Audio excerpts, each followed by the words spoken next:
আপনাদের বহু প্রতীক্ষিত নেতা গোলাম নাসিরুল সাবু, মানসাবালিয়াখালী কালুখালীর সমস্ত পর্যায়ের নেতৃবৃন্দ, সাংবাদিক বন্ধুরা, উপস্থিত ভাই এবং বোনেরা, আসসালামু আলাইকুম। আজ থেকে প্রায় 20 বছর আগে আপনাদের এখানে আমি বক্তৃতা দিয়েছিলাম। গত 20 বছর পর আজকে আমি আপনাদের সামনে হাজির হয়েছি। দীর্ঘদিন এই এলাকায় বিএনপি এবং বিরোধী দলের নেতা কর্মীরা কি অবস্থায় জীবন যাপন করেছেন আপনারা সবাই ভালো জানেন। শেখ হাসিনার 18 বছরের শাসনে বহু মানুষকে গুম করা হয়েছে। আপনারা জানেন আমাদের বহু নেতা কর্মীকে অকারণে মামলা দিয়ে জেলে রাখা হয়েছে।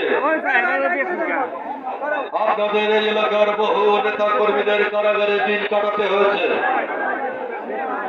এই এলাকার বহু নেতা কর্মীদের রাতের অন্ধকারে পরিবার পরিজন ছেড়ে বনে বাদরে ঘুরে বেড়াতে হয়েছে। মিথ্যা মামলা দিয়ে গোটা বাংলাদেশের মানুষকে একটা কারাগারে আটক রাখা হয়েছিল গত 18 বছর। বন্ধুরা আমার, এই 18 বছরের ইতিহাস বাংলাদেশকে বিক্রি করে দেওয়ার ইতিহাস। এই 18 বছরের ইতিহাস এই দেশের সমস্ত সম্পদ বিদেশে পাচার করে দেবার ইতিহাস। এই 18 বছরে বাংলাদেশের ইতিহাস। আমাদের ভোটাধিকার কেড়ে নেওয়া হয়েছে। আমাদের বাংলাদেশের মানুষকে তার পছন্দ মতো সরকার গঠন করতে দেওয়া হয় নাই। গণতন্ত্রকে হত্যা করা হয়েছে। বাংলাদেশে গণতন্ত্রকে হত্যা করে পার্লামেন্ট থেকে শুরু করে স্কুল কমিটি পর্যন্ত সমস্ত পর্যায়ে বাংলাদেশে দলীয়করণ করা হয়েছে। আপনাদের নেতা নাসিরুল হক সাবু আজকে আপনাদের এখানে উপস্থিত আছেন। পেছনের সমস্ত নির্বাচনগুলোতে তিনি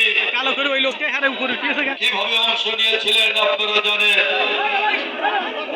এই যে হত্যা, এই যে নির্যাতন, এই যে দমন পীড়ন, এই কারণে আপনারা জানেন শেখ হাসিনার বিরুদ্ধে মানুষ ধীরে ধীরে ফুঁসে উঠেছে।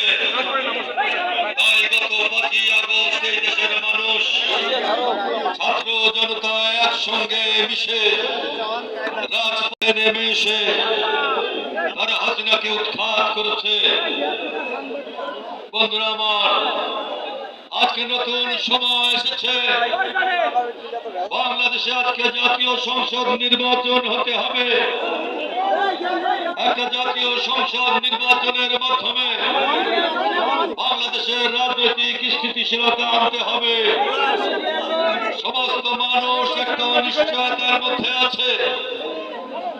বাংলাদেশের নারী পুরুষ আবাল বৃদ্ধ বনিতা, কামার কুমোর জেলে তাঁতি শিক্ষক আইনজীবী ব্যবসায়ী সমস্ত পর্যায়ের মানুষ আজকে একটা অনিশ্চয়তার মধ্যে আছে। একটা নির্বাচনের ভেতর দিয়ে বাংলাদেশকে একটা স্থিতিশীল অবস্থায় আমাদের আনতে হবে।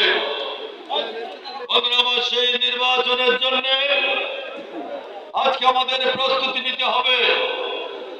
নানা জায়গায় নানা ষড়যন্ত্র হচ্ছে, নানা দল নানা ষড়যন্ত্রে মেতে উঠেছে, কিন্তু আমাদের নির্বাচন করতে হবে। সেই নির্বাচন করার লক্ষ্যে আপনাদের নেতা জনাব নাসিরুল হক সাবু আজ আপনাদের দরবারে হাজির হয়েছে।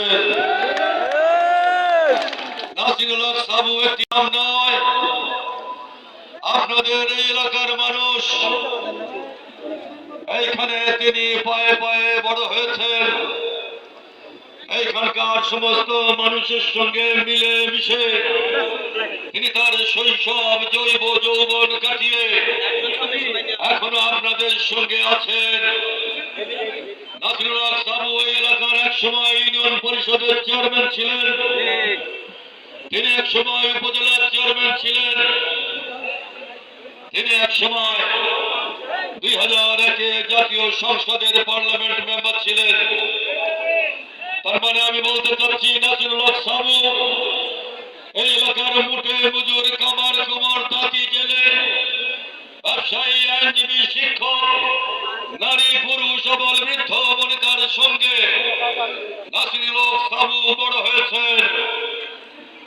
আমি আপনাদের একটা কথা বলতে চাই, এই পৃথিবীতে যত মানুষ জন্ম নিয়েছে প্রত্যেকটা মানুষকে একদিন এই পৃথিবী ছেড়ে চলে যেতে হবে। এই পৃথিবীতে আমি আপনি কেউ চিরদিন বেঁচে থাকবো না, কিন্তু এই জীবনে আমাদের প্রত্যেকেরই অসুখ বিসুখ হতে পারে। আমাদের নেতা জনাব নাসিরুল হক সাবু অসুখে পড়েছিলেন, আপনারা জানেন। অসুখে পড়ে তিনি যেদিন হাসপাতালে ভর্তি হয়েছেন আমি তাকে দেখতে গিয়েছিলাম। অচেতন অবস্থায় নাসিরুল হক সাবু ছিলেন।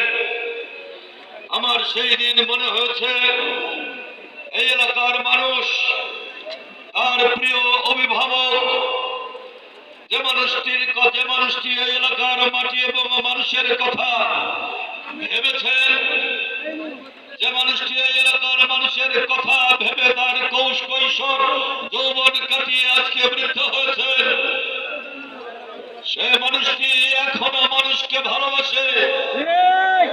সেই মানুষটি আজকে দুরারোগ্য ব্যাধিতে পড়েছেন। আমি সেদিন আল্লাহর দরবারে বলেছিলাম, পাংশা, কালুকালী, বালিয়াকান্দি মানুষের কল্যাণের জন্য যে মানুষটি মহাপুরুষের মতো আবির্ভূত হয়েছে, হে আল্লাহ, তুমি এই নাসিরুল হক সাবুকে আমাদের মাঝ থেকে কেড়ে নিও না। তুমি নাসিরুল হক সাবুকে আমাদের মধ্যে ফিরিয়ে দাও। আর্তনাদ আমি করেছিলাম। বন্ধুরা, আমার রাগো রাগো রাগো বন্ধুরা আমার, আল্লাহ আমাদের সেই ফরিয়াদ শুনেছেন। আজকে নাসিরুল হক সাবু সুস্থ হয়ে আপনাদের মাঝে ফিরে এসেছেন। পাংশাবাসী, আমি আপনাদের একটা কথা বলতে চাই, যুগে যুগে বহু মানুষের জন্ম হয়, কিন্তু মানুষের কল্যাণের জন্য নির্মোহ ভাবে, নির্লোভ ভাবে যে খুব কম মানুষ মানুষের কল্যাণের জন্য ভাবে। আমি দেখেছি যে মানুষটি চেয়ারম্যান ছিলেন, এমপি ছিলেন, অসুখের সময় সেই মানুষটি কি দরিদ্র জীবন যাপন করেছেন, কি নিঃস্ব জীবন যাপন করেছেন। একটা নির্লোভ মানুষ, একটা নিরহংকার মানুষ, সেই মানুষকে পাংশাবাসী যেন হারিয়ে না